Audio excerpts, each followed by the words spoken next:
in the Kundalini yoga, we have this saying, which is around your karma. And the thing is that if you don't learn from your experience, then it just keeps coming back and coming back until you learn it.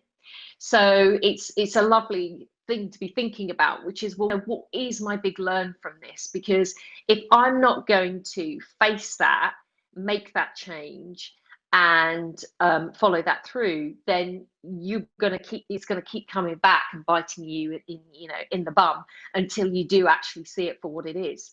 So if it is about getting that work-life balance, if it is about spending that time with your children, the precious time of whether that's school plays or whatever it is that you want to do, it's actually doing that people miss out on, or they low prioritize because they think work's got to come first.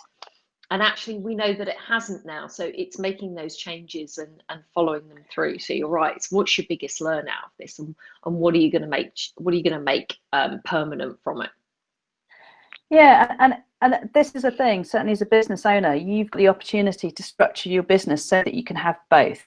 And there's a myth that there's a myth about the work-life balance, because it isn't. You need to create your business, structure your business, so that it enables you then to have both. So for example, if you've realized that spending time with your kids it's really important, the question I'd be asking is, how do I need to structure my business and my team so that I can, for example, take 2 months off a year, or so that I can work 3 days a week? Or if it's that you want to train and exercise more, how do I need to structure my business and my team so that I can start work at 10 o'clock and still finish at 5:30?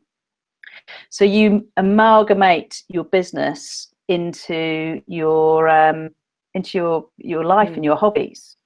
So we talk about this when we are able to start flying again. It's so often I speak to people who might go and see somebody in Europe or fly over to see a client, and they literally are in the morning, so they're up at the red eye, in that client meeting at 10, back on like the 9 o'clock, get home at 12 o'clock, and then they're back in work the next day. And it's things like, well, what would happen if you actually just maybe went the day before and out and saw the city that you're visiting, and then you had your client meeting, and then you flew back the next day and did work at home.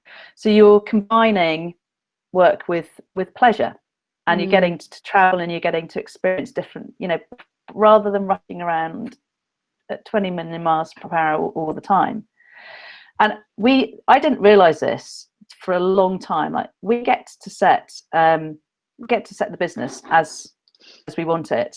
It's us that controls that, not somebody else. So why not set it up in a way that actually fits and meets your needs?